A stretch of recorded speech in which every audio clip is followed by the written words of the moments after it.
Hey, good morning, everybody, and welcome to another episode of The Unlock Show. I'm your host, Tracy Wilson, and you guys are in for an absolute treat this morning with the guest that I have with me. If you've been thinking about or listening to The Unlock Show, you'll know that I've been harping on and on and on about content creation and how amazing it is if you were to create your own live show or your own podcast. Now, I'm a big advocate of people being a host of their own show. However, there is another way. So if you've been thinking, gosh, I'm not quite ready to jump in, go the full hog and create my own show and be the host of that show, but I might like to be a guest on podcasts, but wondering how the heck do you do that? Is it really worth it? How do you get on some big named podcasting shows? Then today's guest is going to spill the beans on all of that. You are going to want to listen up. So my very special guest today is Jason Cercone. He's a creative professional, an amazing podcaster, strategist, specializing in podcast guest optimization. So like I said, if you're thinking about wanting to be a guest on podcasts, he's your man. He's the founder of Cercone Consulting, in which case he helps brands and professionals get booked as guests on top-ranked podcasts. And he also helps them leverage authority building power of the podcasting platform. He's also the host of Evolution of the Brand, a podcast featuring stories and strategies from self-defined professionals and leaders. So a huge big welcome to you, Jace. Great to have you here on the show. Can't wait to unlock all of the knowledge and experience that you have when it comes to being able to amplify people's mission and their message through utilizing, this platform that we have, which is podcasting, right? So welcome. Well, thank you for having me, Tracy. I'm really looking forward to sharing all this great information with you and all of your great listeners. I think we're going to have a lot of fun today. Everybody's going to learn a lot. I promise you that. I have absolutely no doubt. If Jace has come to me, one of my team said, you're going to really enjoy having the conversation with Jason today. So I want to make sure that in every single episode that you guys know, when you come to the Unlock Show, you're going to get actionable steps and tools and resources. And like every other show, today is full of those. So I know that Jace is going to bring it when it comes to giving us actionable steps. But let's kind of do a little bit of a deep dive. Let's go back in time, and maybe Jason can tell us a little bit about how did you even get into this podcasting space, and why was it that you've gone down the path of like, I know the way, you've got to be a guest on people's podcasts. Like, how did that all come about? It's a fun story. I started podcasting back in 2015, and podcasting was coming into its own. I think it still to some degree is coming into its own. There's few million podcasts out there. Many of them haven't produced new content in the last 90 days. The statistics are varying depending on which publication you look at. But overall, there's still a lot of room for growth in this space. But I was in the craft beer industry at that time in 2015, and I had launched an app here in Pittsburgh, Pennsylvania, where I'm located, that was designed to help connect beer drinkers to different events, different things that were happening around town. Different businesses were getting involved. They were really excited to join me in this venture to see what we could do to just amplify the message and really blow some things up and get people's exposure grown in the city. And when I launched the app, I had this guy start trolling me on Twitter saying, oh, this is terrible. This is never going to work, blah, blah, blah, blah. And I wondered, well, what does this guy do? Why is he bothering with me? What does he do for, I don't know, a living? But overall, I went and looked at his Twitter profile, and he hosted a beer podcast. And I decided, well, this is what we're going to do. My friend and I have been talking about doing a podcast. We couldn't land on an idea. And I called my buddy up. I said, I've got our idea. This is what we're going to do. And we're going to do it better than this guy. Mm-hmm. And we took about 2 weeks to get equipment. We did no planning. We sat down in a noisy bar to record our very first episode. I didn't even have a microphone stand. I had the styrofoam, the protective styrofoam that the microphone came in. I shoved my microphone into the styrofoam and used that. We did no editing. We put it out on the internet, and it was garbage. It was terrible. And I can say that, as we progressed and the show went on, we got better, and it rekindled a passion for me. And when I was in college, I had a radio show. I absolutely loved it. And I lightly looked into pursuing it as a career once college ended. and it didn't pan out. And it was probably a good 13 years until, between leaving college and getting back into podcasting. And I just discovered that this is just as fun as it was, if not more.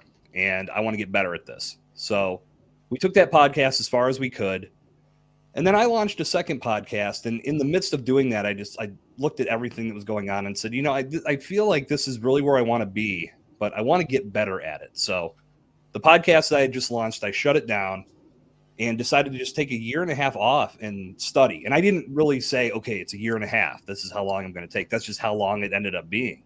But I took some time to listen to other podcasters. I listened to radio personalities, people on television, newscasters, sportscasters, ultimately just to see how they spoke to the camera and how they conducted themselves in interviews and when they were on the microphone.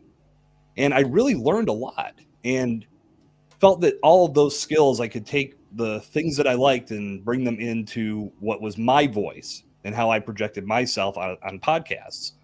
So jumped back in and things really started taking off. And then it was before the pandemic, I had started working with a friend that wanted to launch a show. And he told me, look, I want to do this, but I'm really not sure how. Can you tell me what I'm in for? And I said, sure, I'd love to. And I gave him a rundown. And as I was explaining all of the things that go into producing a podcast, I felt like I was scaring him a little bit because there really is a lot to it if you want to be successful.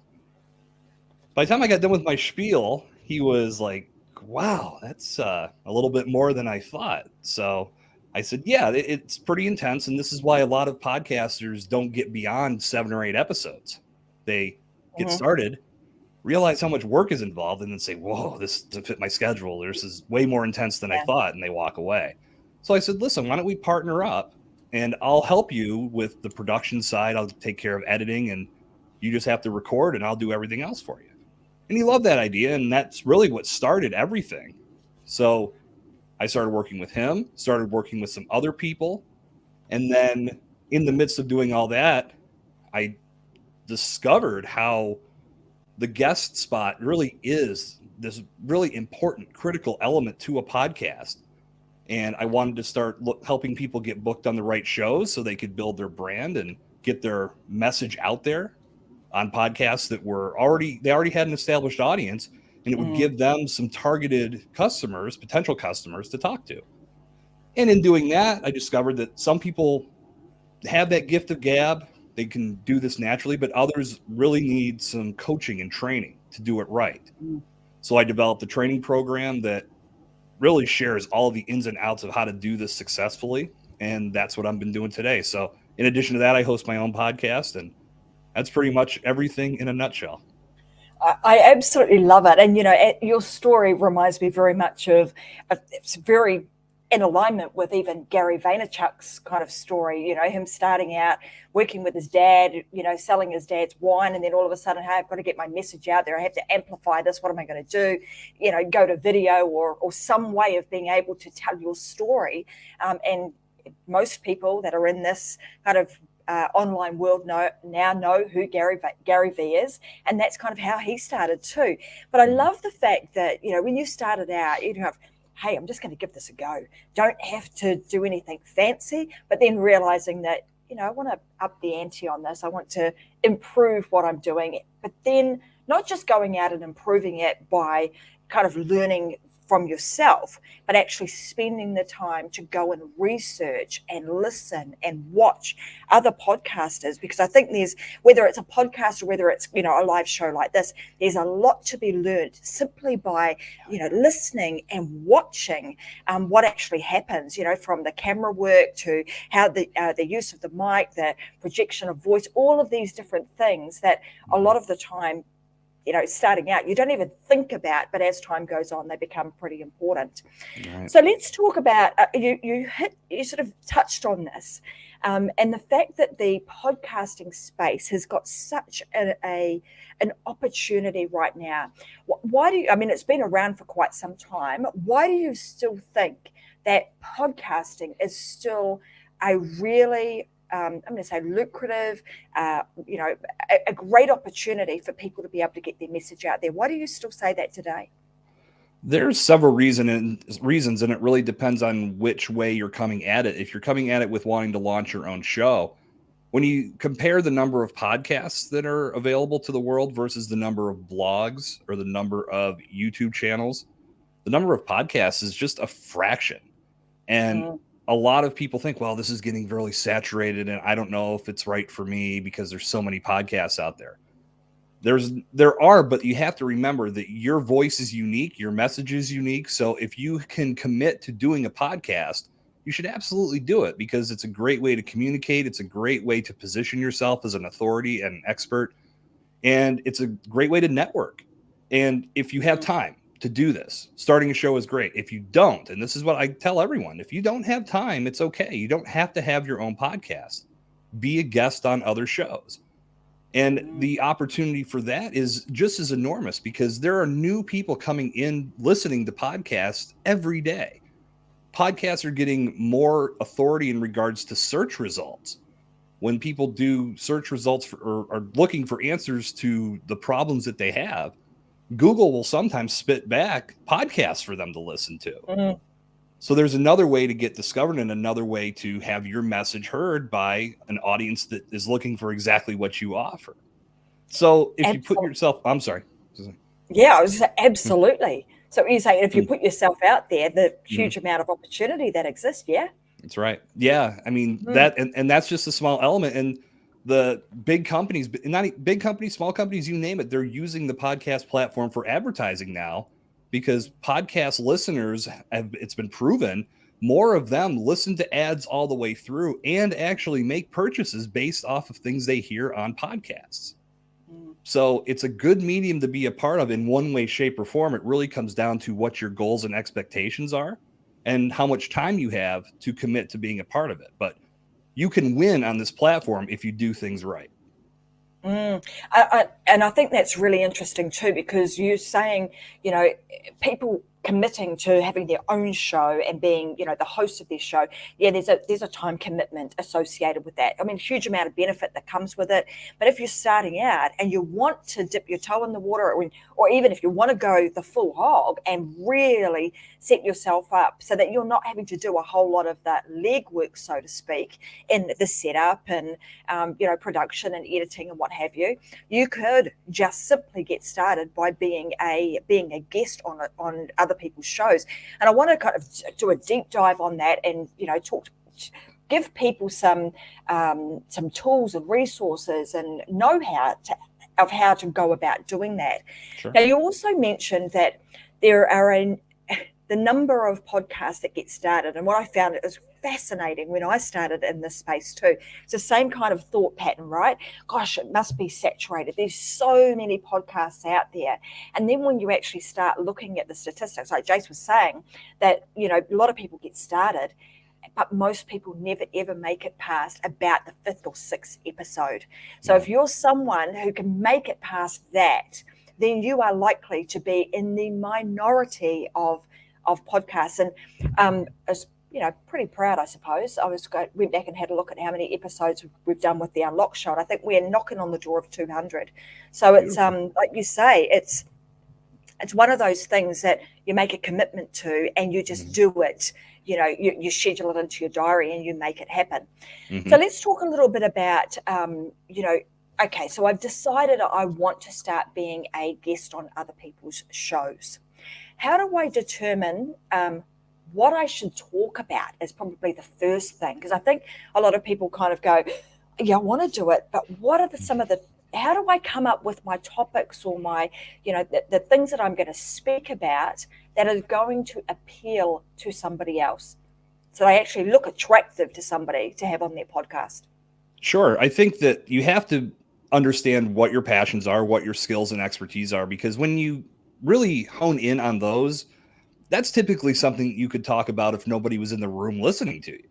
You could pretty much just go on and on and on, and it wouldn't matter if you had an audience or not. So if you're in a specific industry or niche, knowing exactly what you're good at is the best way to start because you do have something to offer. Because a lot of people will get hung up thinking that, oh, well, somebody else has already said this and so said that. What do I really have to offer? The answer is you have your own unique perspective to offer, even if it's something that somebody's already said. None of us are reinventing the wheel. We're putting our own dynamic spin on it, but people are attracted to other people that tell a good story, that are compelling, that position themselves as someone that knows what they're talking about. And that's the type of person that, personally, if I'm looking at it from a consumer side, that's who I'd like to do business with. If I'm going to the doctor to have surgery, I want to have the best guy or girl in the house. I don't want to have the person that barely made it through med school and is struggling to spell the word scalpel, let alone use one.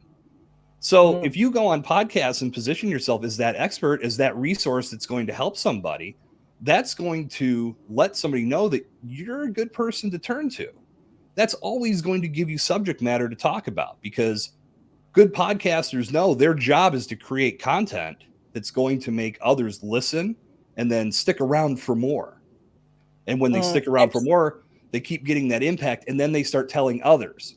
And that's how you grow an audience. So if you start thinking about the expertise that you can bring to the show based off of what you're passionate about and what you do within your company or within your brand, it's always going to give you something to talk about. Absolutely. And I know I've spoken in previous episodes about, how to come up with content ideas. So I'll actually find those episodes and I'll pop them into the show notes for today, because I know that's a sort of one of those spots that people go, oh, I don't know, what am I good at? How do I come up with those things? And how do I then turn them into topic ideas? So once I've kind of determined what am I good at and what am I going to speak about, what are some of the, I suppose, the most important aspects of what I need to bring together to make me look good so that somebody else wants to have me on their podcast? What are some of the things that I'm going to need to have? Well, it all starts with being rooted in value. You need to understand that your role as a podcast guest is not to show up on any given show and go into sales mode, because nobody is listening to a podcast for an infomercial. And that's really what it comes off as if you go into sales mode, and it can be incredibly hard to listen to. If people start tuning out a show because of that, they could lose faith in that podcast and never come back. And now the host is in a position where I'm trying to grow this thing, and here you are selling all day and ultimately turning people off to what I have to offer. So your job is to show up with a valuable message, bring your knowledge and your expertise, and have a good conversation. Just have a good one-on-one back and forth, have some fun with it. And what's going to happen as the conversation unfolds is you're going to be able to share your story in a compelling fashion. You're going to put all your knowledge and expertise out there. And if you do a good job helping contribute to good content, the host is going to sell for you. They're going to tell their audience, you need Tracy on your side. This is the resource for you. Go to their website, check things out. You're going to really be SOL if you don't. And that's the power of having a good conversation and just being rooted in value. So you have to have that mindset from the start, is you're not showing up to sell. You're showing up as a valuable asset. In order to position yourself so people will want to work with you, have a media kit that you can share that has information about who you are, what you do, why you're a valuable resource. It also provides some suggested questions and some expert topics that it's going to allow those hosts and producers to build a podcast interview that's catered to your expertise. They know that they need to get the most out of you. And if you're giving them questions that every time you're asked these questions, you can hit a home run with it, well, of course they're going to use that, because that's going to make better content at the end of the day. So have some good imagery. And I always say, look at what they're doing. If you're going to reach out to a podcast, look at how that podcast promoted their most recently produced episode. What kind of images did they put on their social media? Is it on their website? They're going to ask for this information from you. You can get an idea of what they do and then provide it for them right up front. So you save them some of that legwork. That's going to make you stand out as well. So anything you can do to put yourself ahead of all the other people that are just spraying and praying and sending the same exact message to any podcast within a 10-mile radius is going to put you in a position to stand out and get that spot that you're looking for. And then it comes down to the presentation, which really also needs to be rooted in value. And this is a little bit more detailed, but you have to make sure that you're going above and beyond just saying, hey, my name's Jason. I think I'm really good at this and this, and you should put me on your show. People get, or podcasters get that pitch / presentation all the time. It's very, there's nothing to that. There's no substance to that. It's not telling the podcaster, okay, well, what are you going to talk about when you're on the show? Flip the script a little bit. If you were to find a podcast that it meets your mission and message, you want to go on that show and make a significant impact because the content that they already have in place very much aligns with what you do. If you listen to some of that content, you may discover something that resonates with you enough that you may recommend it to your clients before you ever go on the show. Tell them that story. When you reach out, say, hi, Tracy. I just want to let you know, I just listened to episode 53 where you were talking with Bob about X, Y, and Z. That was amazing content. You guys really hit a home run with that. I got to tell you, every day with my clients, we're always trying to figure out new solutions for X and Y. So I shared this information with 3 people already, and they loved it too. So if you're looking for new guests and you're interested in having me on because I know something about this, I'd love to help you continue the conversation and we can make an impact on your audience together. If I send you that presentation, you're probably going to look at that a little bit deeper and a little bit closer than the person just says, I'm cool, put me on your show. So that's a big part of the process is you have to get noticed before you can get that guest spot. So on the front end, those are the biggest pieces that you need to have in place. And just a couple of things I'll add. I so agree with that, Jason, because every day now, in the early days when you're starting out creating your own podcast, nobody knows you. You're not getting these requests, right? People are not saying, hey, you're not getting pictures like that. So you're having to start out, you're like, who are my friends and who are the cool people that I know that I could potentially bring onto my show?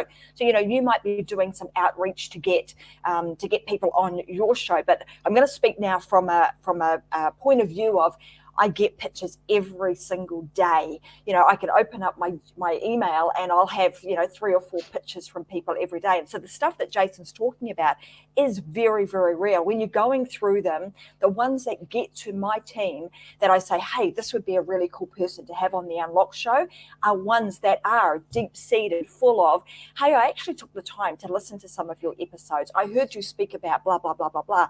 I can add to that conversation. And here's how I can add to that conversation. And here's some of the things that I would love to lead with value on and provide to your audience. Those are the ones that generally get through. And what I can also tell you is that when you're pitching to some of the top podcasts, just remember that, like Jay says, they're getting requests on the regular. They're getting them all the time. So having something that is going to make their life easier, that is going to make you stand out from the crowd, and the things that he's spoken about in terms of being prepared are super important because they have little time to try and create things for you to have you as a guest on the show. So I just wanted to add that because I've certainly seen that as the Unlock show has progressed and has grown, the more and more requests I'm getting each week. But, to your point, the ones that we really look at are the ones that cover all the things that you've spoken about, give some topic ideas, say that they've actually been and had a bit of a listen and provide some real good value. So I think that's super important. Absolutely. Yeah, you got to make sure you align or else it's going to be a waste of everyone's time. Totally. And it makes it difficult for the host and you to have a good quality conversation because you're kind Indeed. of not on the same page. What do you think are some of the biggest mistakes that people make when they go to pitch themselves? I know we've covered some of these, but what are some of the stuff that you've seen that are like, no, don't go there? Yeah, this list is extensive. I mean, I can tell a story about a podcast that I have in place. I'm not making active content for it right now, but it's called Pod Theory, and it's still available and you can listen to it. And the idea behind Pod Theory was to create content that would help podcasters make better podcasts. So there's about 130 some episodes that you can consume, and most of them are really short, between 5 to 10 minutes. And it was just covering a different tip every day, just to, again, when I first made this foray into full-time podcasting, I wanted to talk about something I was passionate about, and that was podcasting. So it's a good show, and I enjoyed a lot, but it's specifically for podcasters, and I'm not trying to oversell this. It's to set up this story that I'm about to tell. So one day I got an email. It was in like June, I think it was 2021. I got this email from a gentleman who the email literally said, not even like, "Hey, Jason," it started with this.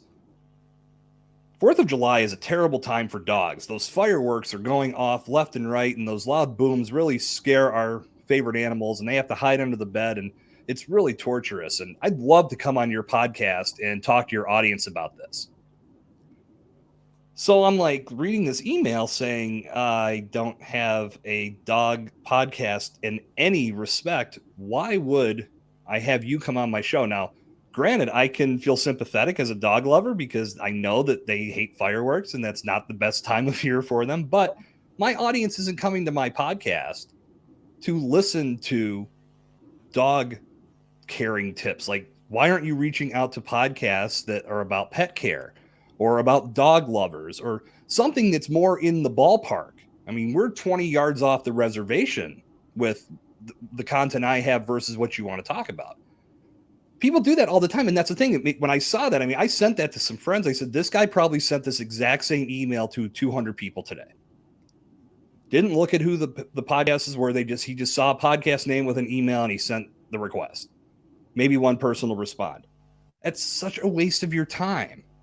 Because, again, if you're not reaching out to shows that align, then there's really no reason for that person to bring you on. Also, in addition, I wasn't having guests at that time. I started working in guests later, but at that time, it was just me solo for 5 to 10 minutes. So, again, people reach out to shows that are solo format thinking that the podcaster is going to change up their format just for them. Newsflash, they're not. People do solo formats for a reason. There's a lot of great solo format podcasts out there, and they're probably in no mindset of thinking, oh, well, this person looks so good, I have to change my entire format and approach to bring them on. No, don't waste your time. Do some research, listen to some shows. I have a process that I go through to make sure that before I ever reach out, that I know it makes sense for me.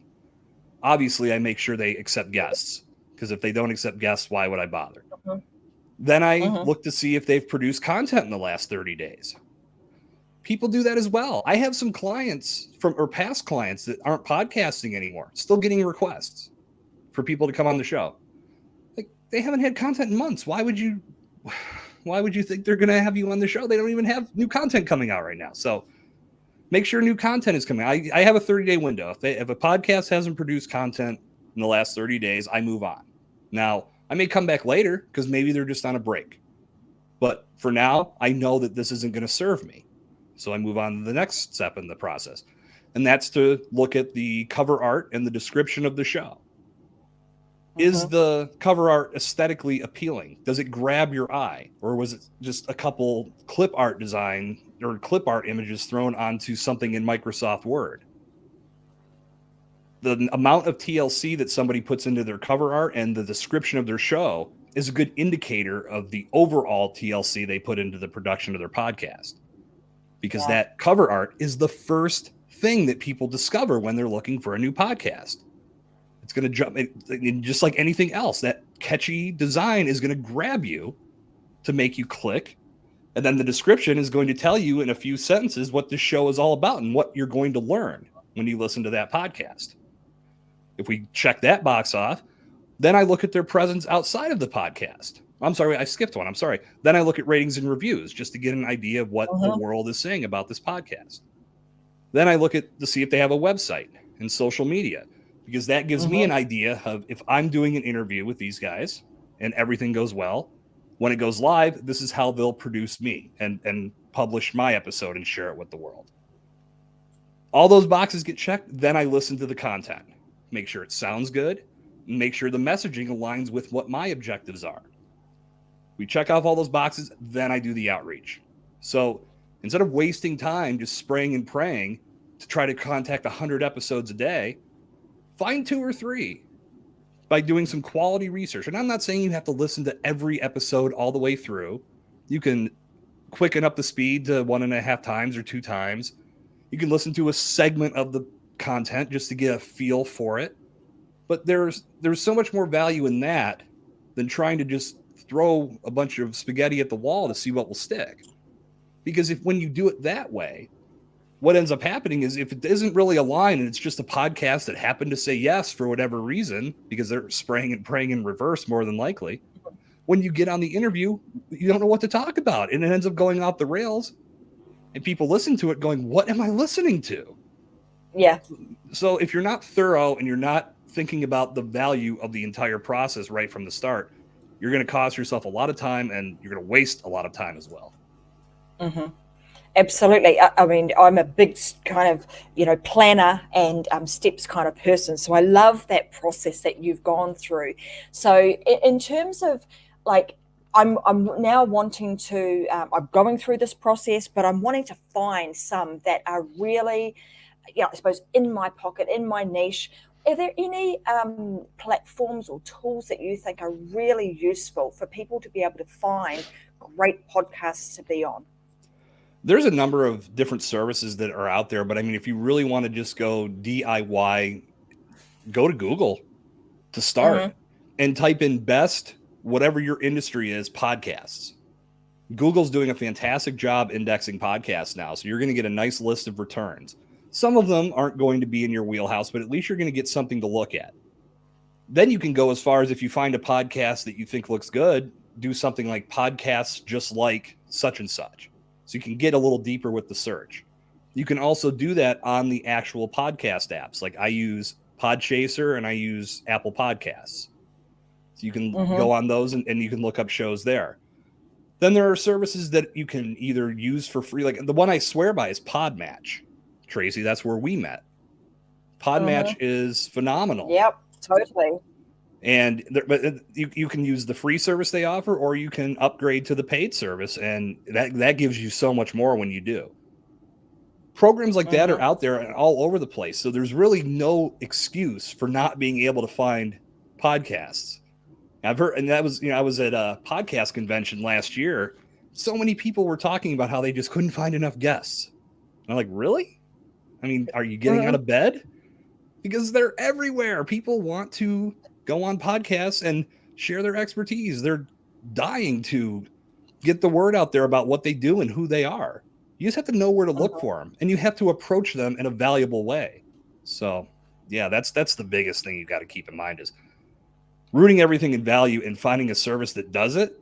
Podmatch is one of them. I can't speak any more highly about that than I can.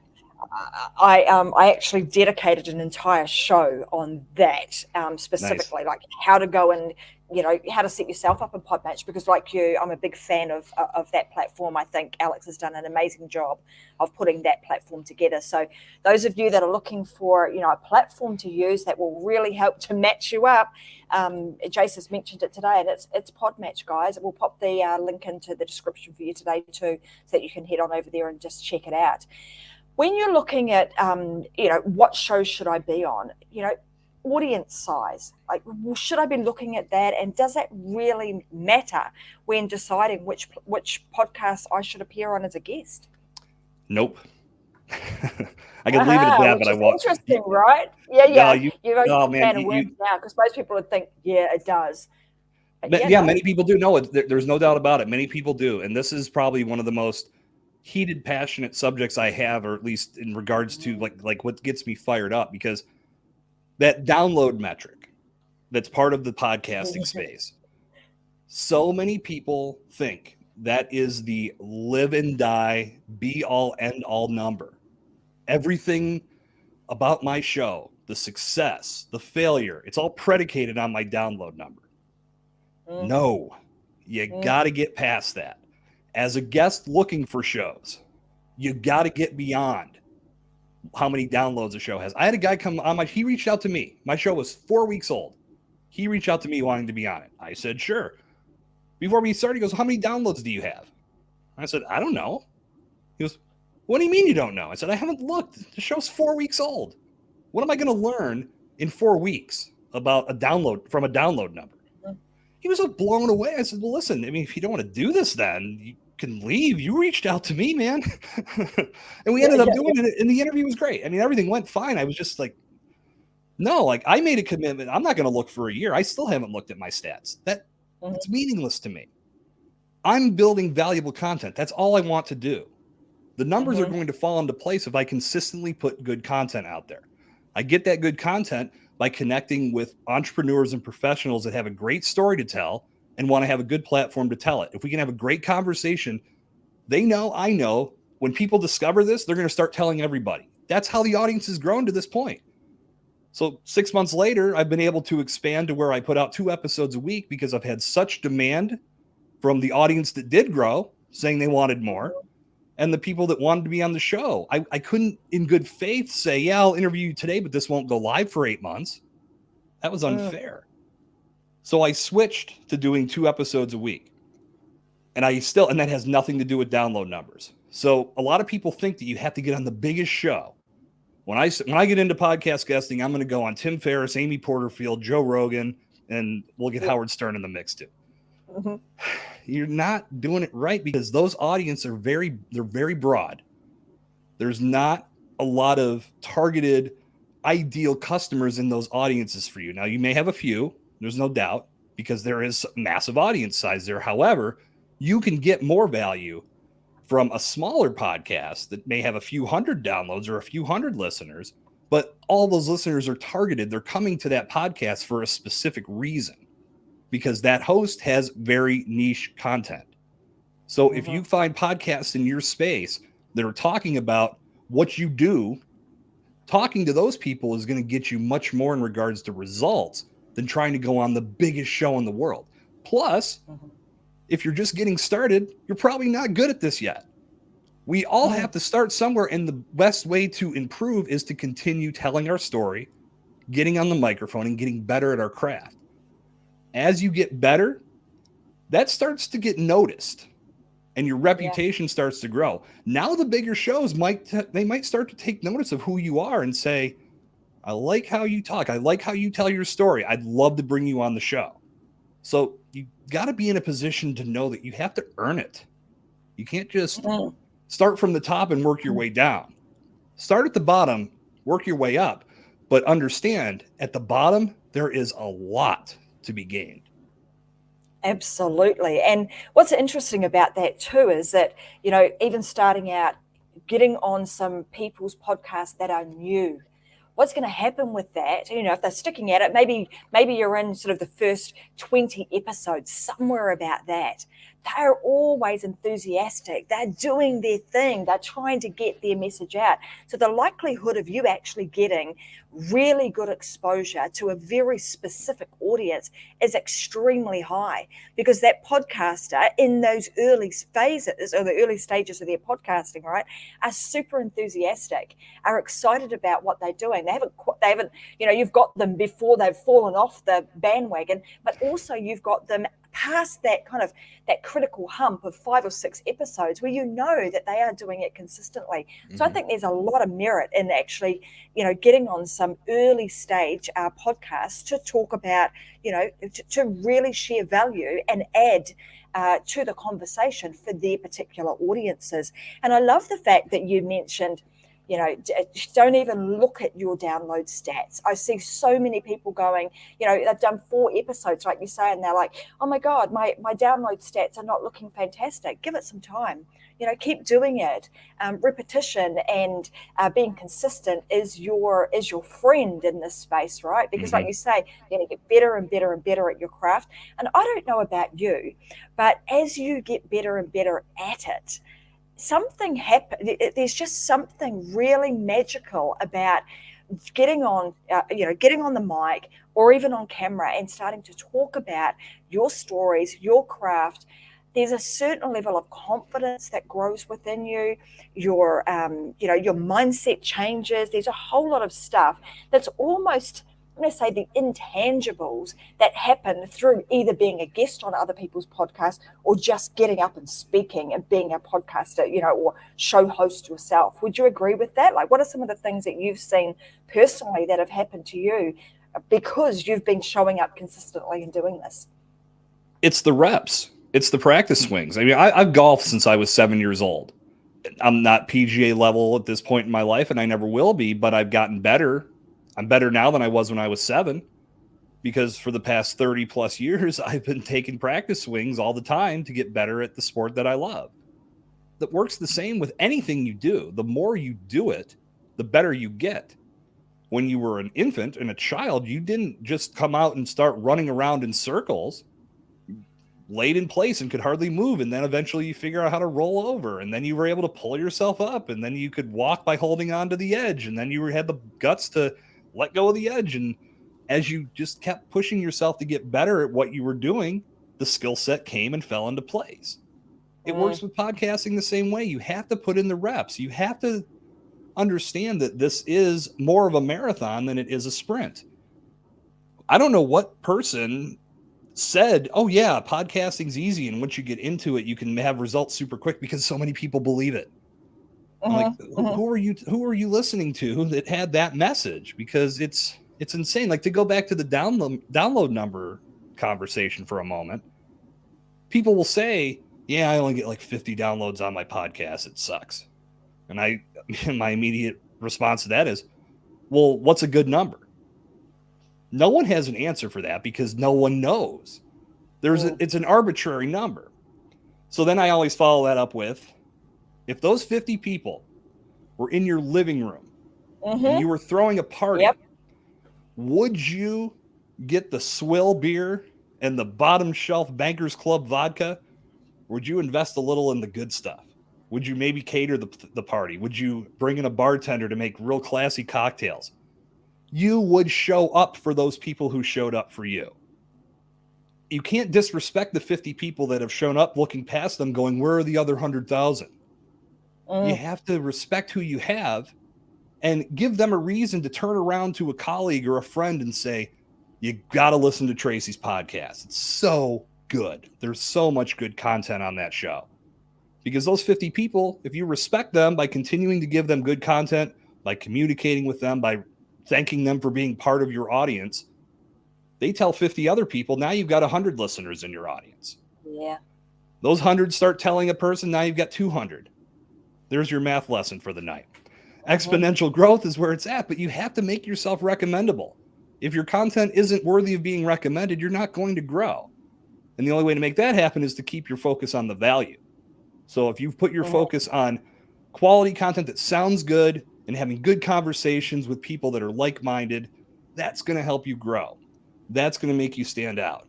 And that's going to make you get better, because you have this passion and this confidence.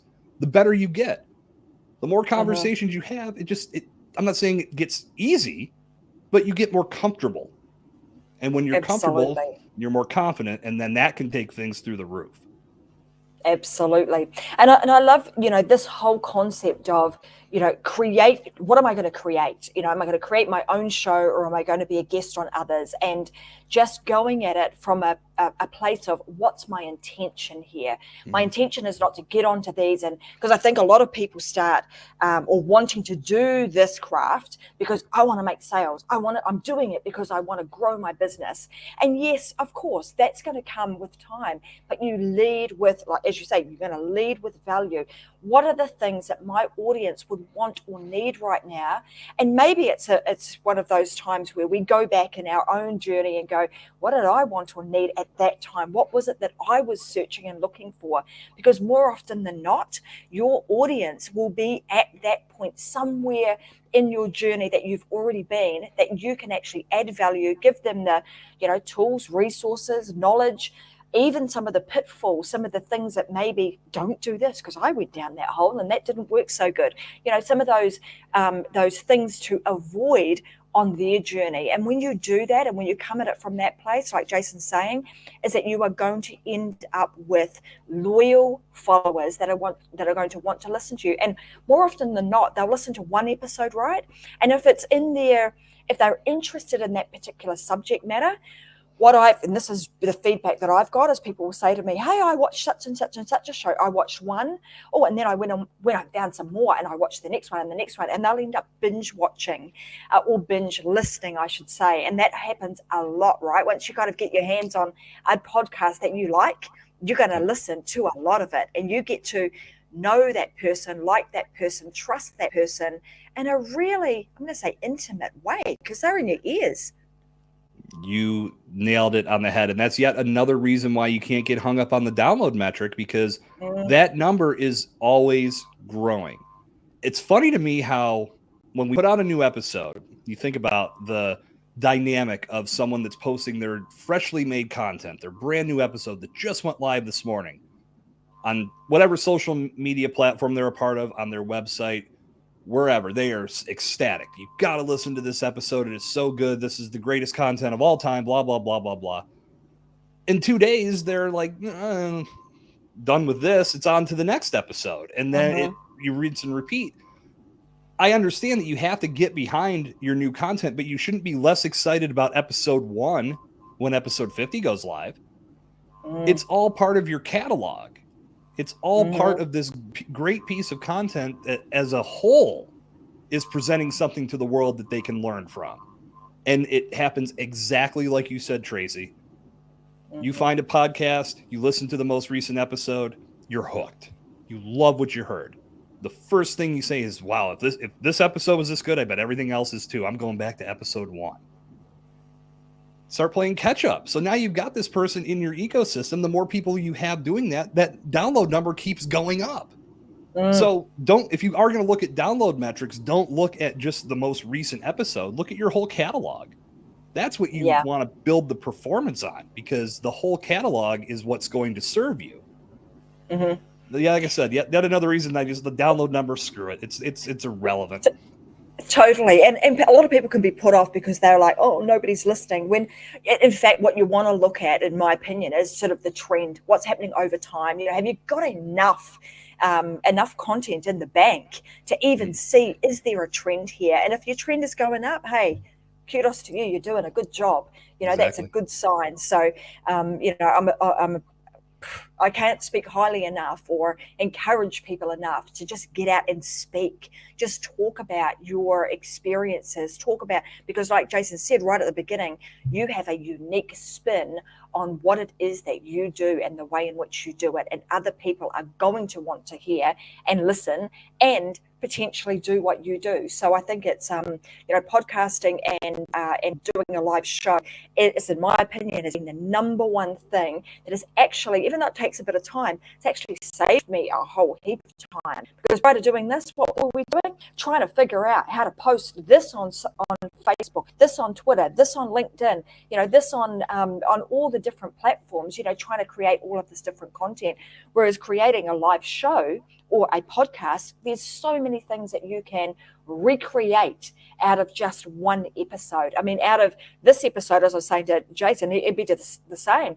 Out of a podcast or a show episode, I'm pulling 50 pieces of content from this sort of stuff. There's no way in the world I would be able to create that amount of content by trying to do it in single motion. It just wouldn't happen.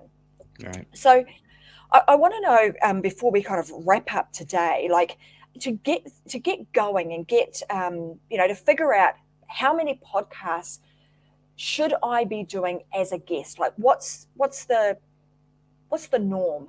Is it one a week? Should I be doing one a day? What's your advice on that? That's a great question. And really, it comes down to the individual. And you should never put yourself in a position to where being a podcast guest is going to be inconvenient. So you have to work with what you can manage. I typically advise to start with one a week. You don't want to do one a month, one every few months, because you really need to. There's a couple reasons why. There's some log jams that you're going to run into with this space, because podcasters are proactive with the creation of their content. So it may take a few weeks to even get your interview to go live. To get your interview to take place. And then from there, it could be a few months before it goes live.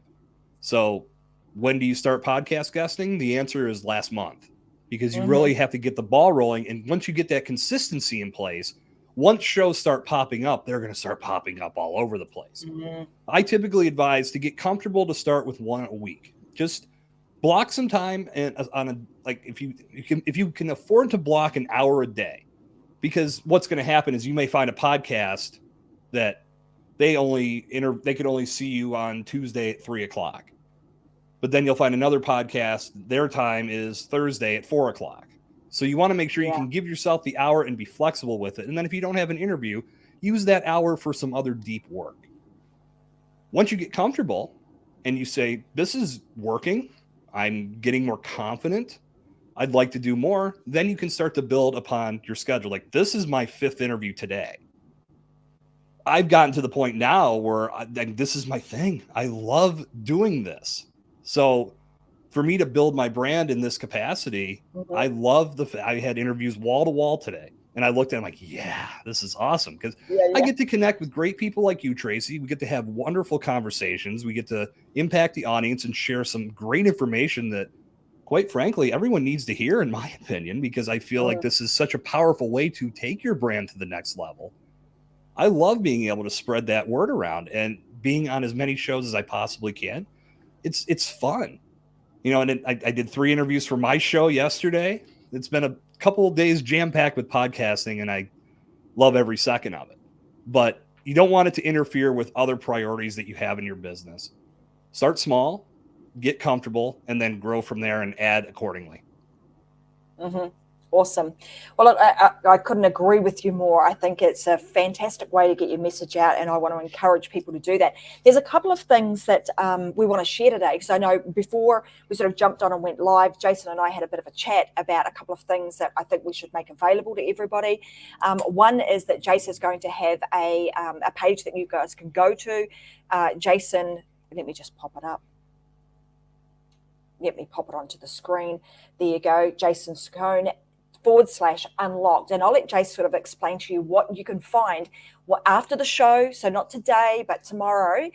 He'll have this ready to go, because it'll have the show obviously on there, and you'll be able to download some other fantastic things. But I'll let him share with you what you can find once you head on over to jasoncercone.com /unlocked.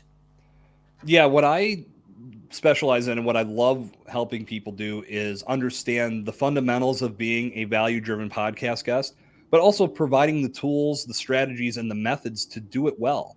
So when you go to jasoncercone.com /unlocked, I put together a quick guide called 10 Tips for Becoming a valuable, fully optimized podcast guest. And in that guide, it's really something that's going to set the table and let you have an inside look at what it takes to really be a valuable podcast guest.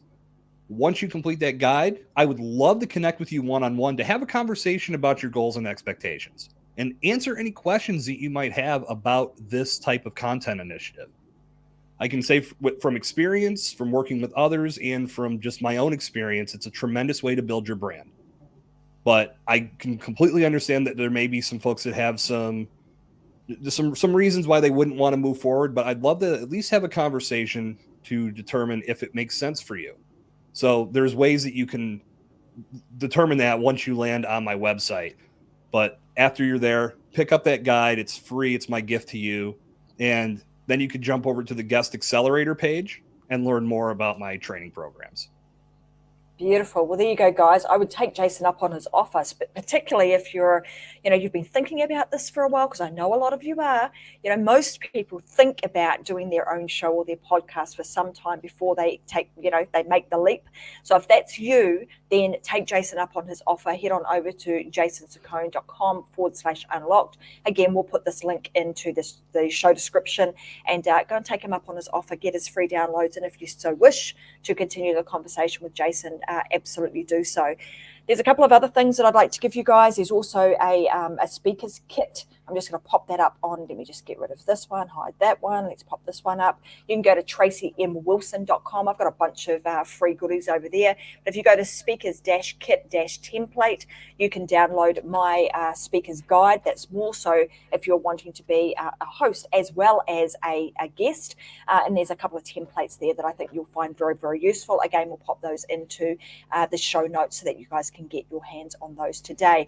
Hey, Jace, a couple of things before we kind of dial out for today. Sure. What's the funniest thing that has ever happened to you on a podcast? I would say, it's funny because it happened prior to a podcast, and then because of this, the podcast didn't happen. I'd set up an interview, and this was a long time ago. This wasn't with my current show. This is with a show I was doing in the past.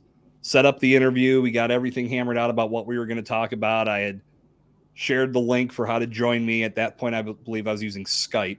And time arrives. I open up the window. I'm waiting for the person to jump on. Here they come, and they're in their car driving and sitting in rush hour traffic. I'm like, yeah, I said, like, wait a minute. Why aren't you in front of your microphone? And well, I got caught and here I am in traffic, but I didn't want to miss the interview. And I said, well, we're not doing this because I'm not going to have audio quality with car horns beeping and car engines noise. It was ridiculous. So we ended up canceling and rescheduling and doing it later. But I was like, no, we're not doing this. And at the end, I laughed, but the lesson I learned was make sure that you're letting your guests know that you need them to be in front of a computer with reliable internet and a microphone so you can produce quality sound, because you're looking to build something that is catering to that listener experience. Nobody's going to want to listen to a guy swearing at the car next to him because he got cut off while he's sitting in rush hour traffic. So that was one of the funnier instances that's happened in my podcasting career. The reason I asked that is, as we were preparing for today, I mean, obviously we're doing a live show here, and I had one of those moments of, oh, did I actually turn my, mic, my camera on or off? Because you can do that behind the scenes. But one of the funniest things that ever happened to me, because we're live, right?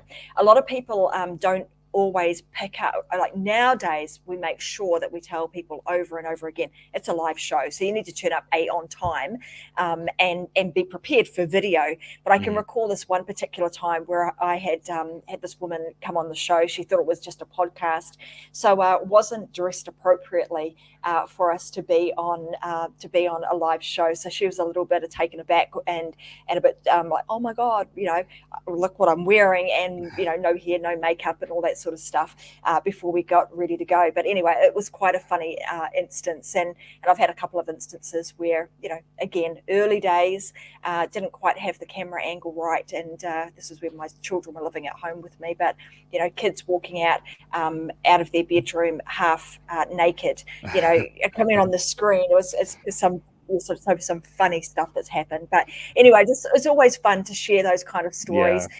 Because you know what, guys, we don't take ourselves too seriously around here. That sort of stuff happens. It makes for a good story a little bit further down the track. You have a bit of a laugh and a giggle, and you move on. But I want to say thank you very much for joining us today. It's been an absolute pleasure having you here. You've dropped some fantastic value bombs, and I hope that you guys, as we always do on the Unlock Show, just go back. If you listened to it the first time around and you didn't pick up all of the steps that Jace was talking about on what to do to be a guest on a podcast, go back and review those. Look at cover art, look at the descriptions, have a look at ratings and reviews. Have a look, make sure that they actually have been active in the last 30 days, and then utilize some of the tools that Jason and I have given you today to do your outreach and get yourself booked on some podcasts. Let's see if you can do one a week, for the next little while, and just see what happens. And I'm sure, I certainly would love to know how you guys are getting on being a guest on some shows. You might even want to apply and be a guest on the Unlock Show. Get on the waiting list and come and be a guest here, and let's have a great chat if you're in alignment with the things that we talk about. And also, I'm sure Jason would love to know, how did you take his tips away, and how many shows have you managed to get yourself booked on? And go and check out Podmatch too, because both Jason and I are huge advocates of that platform. Absolutely. So anything that you would like to add to the conversation before we love and leave our listeners today? I think the biggest thing to keep in mind is that even if you've never been on a microphone, you can do this. And many people have that mental block that they don't like the sound of their own voice and they don't want to go on shows because of that. And no one's going to want to hear that. The reality is you're the only one that thinks that. You're the only one in your head thinking that your voice is not something that other people want to hear, because others aren't listening to you in that capacity. They're listening to you for the valuable message that you have to offer. So get out there and try. And the more you do it, the better you'll get. So even if you've never been on a microphone before, know that you have the skill set inside. And if you do want to talk a little bit more about how to make that break free, I'm happy to have that conversation with you. It's fantastic. Well, there you go, guys. You've heard it from two people that are out there doing it, and we want to hear your voice. And you never know, Jason and I might want to be a guest on your podcast. So if you decide you want to be a host, go out there, get it done, and let's hear your voice through the sound waves, because we want to hear it. But anyway, that being said, guys, I hope you've enjoyed today's conversation. I most certainly have enjoyed this conversation with Jason. Love talking about podcasting and being able to amplify your voice, and I want to hear you guys getting out there and doing exactly the same. So have a fantastic rest of the week. You guys know we'll be back here live again this Friday, 10 a.m. Brisbane time, and again next week with another amazing guest on The Unlocked Show. I'm your host, Tracy Wilson, and we have been joined today by the amazing Jason Cercone. So thank you very much for being here. Thank you, everybody, for listening and tuning in today. We appreciate you a lot. And if you found this valuable, then go and tell your friends. Get them to tune in to The Unlocked Show too, and let them hear how they too can use their voice to amplify their message and amplify the mission that they have to change the world. All right, guys, have a fantastic rest of the week, and I'll be sure to see you on another episode of The Unlocked Show. Bye for now. Take care, everyone.